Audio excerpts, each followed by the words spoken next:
Route handlers. You can provide multiple callback functions that behave like middleware to handle a request. The only exception is that these callbacks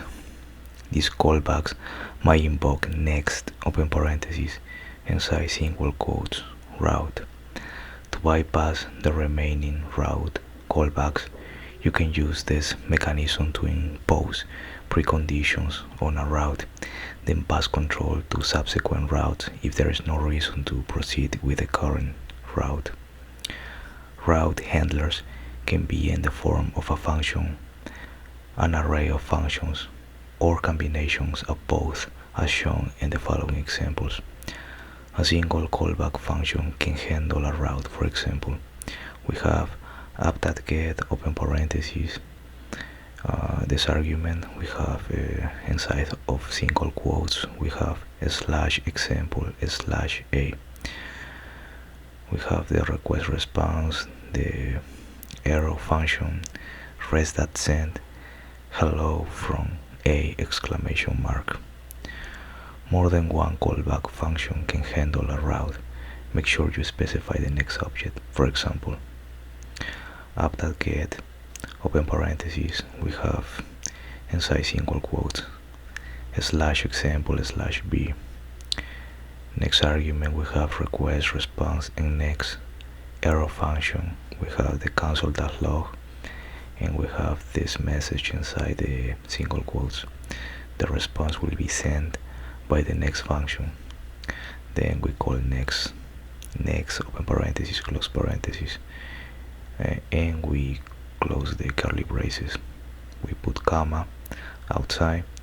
Again, request response, arrow function, open curly braces, res.send hello from b exclamation mark. An array of callback functions can handle a route. For example, const cb0 is equal to the function request response next open curly braces console.log, and single quotes we have cb0, then we call next. We have the const cb1 equal sign function request response next console.log inside single quotes cb1, then we call next.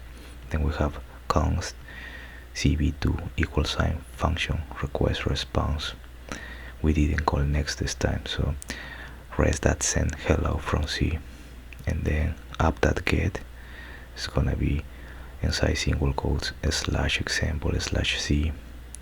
The next argument is gonna be inside of brackets cb0, cb1, and cb2 separated by commas. A combination of independent functions and arrays of functions can handle a route. For example, we have const cb0 equal sign function request response next console.log, we have cb0 next const cb1 function request response next console.log, we have cb1 next app.get inside single quotes we have /example/d. Next we have inside brackets cb0 comma cb1, then we have again request response next arrow function console.log inside single quotes. The response will be sent by the next function, then we call next. Outside of that we close the curly braces, we put comma, and outside we put request response arrow function res.send hello from d. Now we have response methods. The methods on the response object res in the following table can be sent a response to the client and terminate the request response cycle. If none of these methods are called from a route handler, the client request will be left hanging. So you have the method in the description. res.download open parentheses close parentheses prompt a file to be downloaded. Res.end open parentheses close parentheses end the response process. Again, res.json sends a JSON response, res.json p sends a JSON responsive with JSON p support, res.redirect a request, res.render render a view template, res.send send a response of various types, res.send file send a file as an acted stream, res.send status set the response status code and send a string representation as the response value. And you can click in any of these, for example, and you can read the documentation for that. So finally we have the App.route. You can create chainable route handlers for a route path by using the App.route with parentheses, because the path is specified at a single location. Creating modular routes is helpful, as is reducing redundancy and typos. For more information about routes, see router parentheses documentation. So this is the link. Here's an example of change route handlers that are defined by using App.route. And App.route open parentheses, inside single quotes we have /book. That get open parentheses, we have inside parentheses we have request response, we have the arrow function open curly braces, res.send get a random number, close parentheses, close curly braces, and close the outside parentheses. So we got the whole thing, the get method. Now we are chaining it to the post method. So from this parentheses, at the end of this parentheses, we type in that. So that post open parentheses request response, res.send add a book, and then at the end of this parentheses we change that put request response, res.send update the book. So if you think about it, it's similar to kind of like an algebra. Just an example. Express.Router. Use the Express.Router class to create modular mountable route handlers. A router instance is a complete middleware and routing system. For this reason, it is often referred as a mini app. The following example creates a router as a module, loads a middleware function in it, defines some route, and mounts the router module on a path in the main app.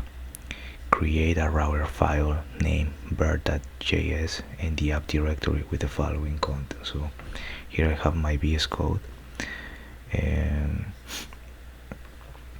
if you remember, we did this example, the hello world, before.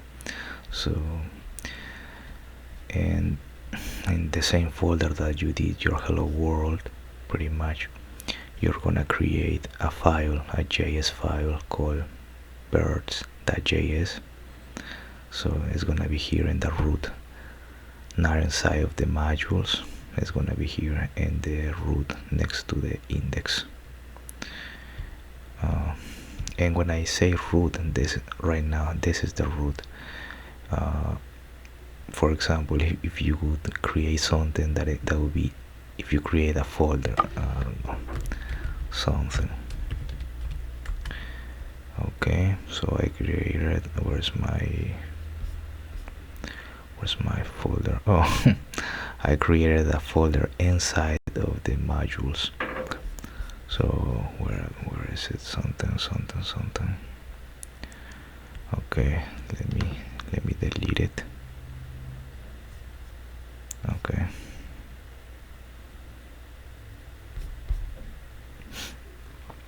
So pretty much, if you create this birds.js file inside of the modules, for example, if I grab it and I put it here, well, I'm not, no, I don't want to do that. Okay, so yeah, that wouldn't be considered to be inside of the root. Okay, So what we are gonna do right now, we're gonna just copy this whole thing. So we're just gonna copy it and just paste it here. So you just copy it and paste it in the pairs.js file that you just created, and then you save it. So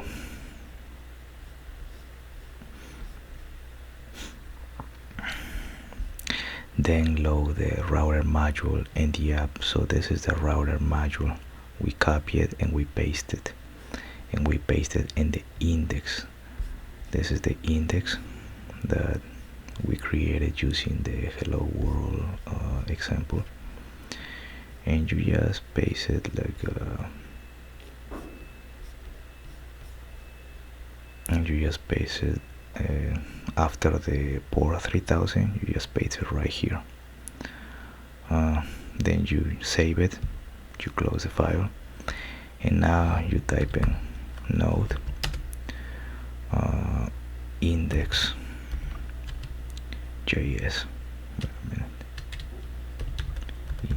Index.js.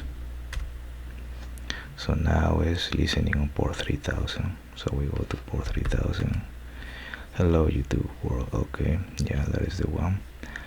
But the app will now be able to handle requests to /birds and /birds/about. So if we go at the end at 3000, we put /birds. Okay, birds homepage working, and then it was birds, I guess, I think home, no, about. So about, we type colon 3000 /birds/about birds. So it's working, as well as call the time log middleware function that is specified to the route. So as you can see here, the timeout is